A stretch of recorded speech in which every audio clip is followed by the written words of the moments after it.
بسم اللہ الرحمن الرحیم۔ السلام علیکم دوستوں، امید کرتے ہیں آپ سب خیریت سے ہوں گے۔ ہمارے یوٹیوب چینل اسلامی واقعات میں ہم آپ کو خوش آمدید کہتے ہیں۔ دوستوں، کیا آپ نے کبھی غور کیا ہے کہ دنیا کی تخلیق کا اصلی مقصد کیا ہے؟ یا یہ دنیا جس میں ہم بستے ہیں کس طرح وجود میں آئی ہے؟ اتنی بڑی کائنات کا نظام کس طرح چل رہا ہے؟ دریا، سمندر اور پہاڑ کس طرح وجود میں آئے ہیں؟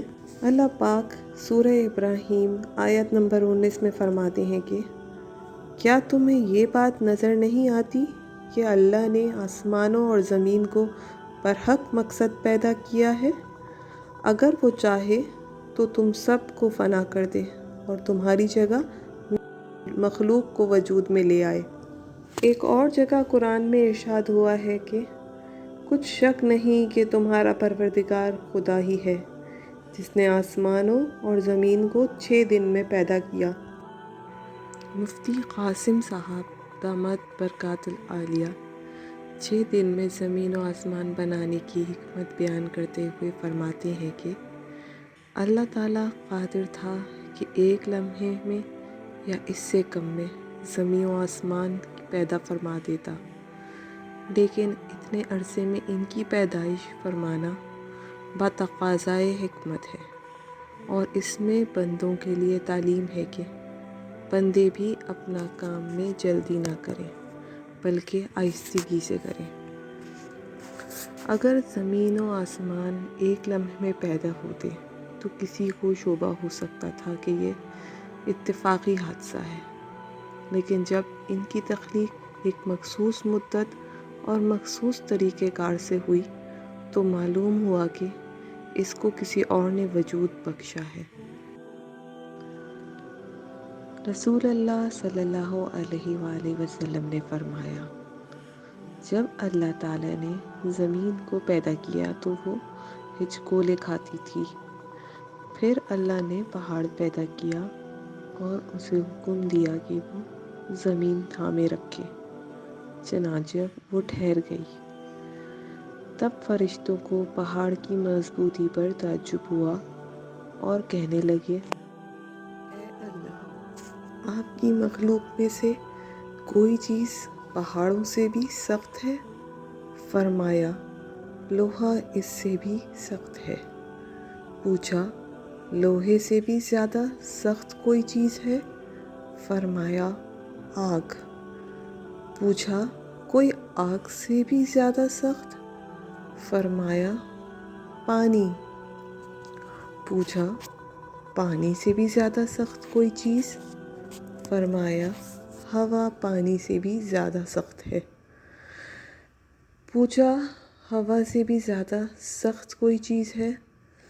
اللہ نے فرمایا، ہاں، وہ آدمی جو اس طرح صدقہ دے کہ دائیں ہاتھ سے دے تو بائیں ہاتھ تک کو خبر نہ ہو۔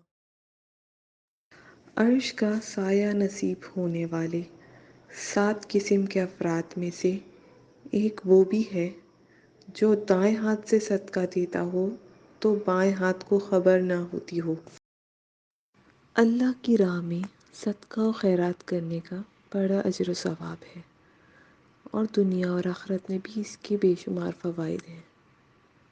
سورہ ابراہیم میں اللہ تعالیٰ فرماتے ہیں کہ اے نبی صلی اللہ علیہ وآلہ وسلم، میرے جو بندے ایمان لائیں ان سے کہہ دو کہ نماز قائم کریں اور جو کچھ ہم نے ان کو دیا ہے اس میں سے کھلے اور چھپے راہ خیر میں خرچ کریں، قبل اس کے کہ وہ دن آئے جس میں نہ خرید و فروخت ہوگی اور نہ دوست نوازی ہو سکے گی۔ سورہ یوسف میں ارشاد باری تعالیٰ ہے، بے شک اللہ صدقہ کرنے والے کو جزا دے گا۔ اسی طرح سورہ حدید میں آیت بھی اللہ تعالیٰ فرماتے ہیں، بے شک صدقہ کرنے والے مرد اور عورتیں اللہ کو قرض حسنہ دینے والے ہیں، ان کو دگنا دیا جائے گا اور ان کے لیے کرم والا اجر ہے۔ ان آیات مبارکہ کی روشنی سے یہ بات بالکل واضح ہو جاتی ہے کہ صدقہ دینے والے کی مال و دولت میں کمی نہیں بلکہ اضافہ ہوتا ہے، اور اللہ ایسے شخص کو دگنی نعمتوں سے مالا مال فرماتے ہیں۔ دوستو، صدقہ صرف مال خرچ کرنے کا نام نہیں ہے۔ مسلمان بھائی کی طرف مسکرا کر دیکھنا بھی صدقہ ہے، کسی سے اچھی بات کہنا بھی صدقہ ہے، کسی کو برائی سے روکنا بھی صدقہ ہے، اپنے برتن سے مسلمان بھائی کے برتن میں کچھ ڈال دینا بھی صدقہ ہے، راستے میں تکلیف دہ چیز کو ہٹا دینا بھی صدقہ ہے، کسی کی غیر موجودگی میں اس کے لیے دعا کرنا بھی صدقہ ہے، اور کسی بھٹکے ہوئے نابینا کو راستہ دکھانا بھی صدقہ ہے۔ دوستو، یہی وہ اعمال ہیں جو آخرت میں ہمارے کام آئیں گے۔ اگر آپ کو ہماری آج کی ویڈیو پسند آئی ہے تو ہمارے چینل کو لائک، شیئر اینڈ سبسکرائب کرنا مت بھولیے گا۔ ملتے ہیں اگلی ویڈیو میں، تب تک کے لیے اللہ حافظ۔